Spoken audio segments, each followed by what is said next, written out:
De esta calle hemos tenido muy poca información. La única que hemos localizado es la que en su día relata Luciano del Río y en el plano de Agustinho Porte la Paz.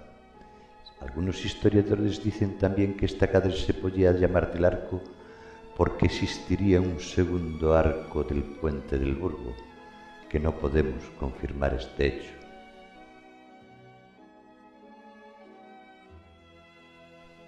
Esta calle en 1437 se denominó Rúa da Orragua Casoiro, desapareciendo en 1438 esta denominación. En 1854 ya aparece con el nombre de El Arco y pudo ser debido a los arcos que existían en el Palacio de los Mariño de Lobeira, al que daba entrada a la Plaza de la Pedreira.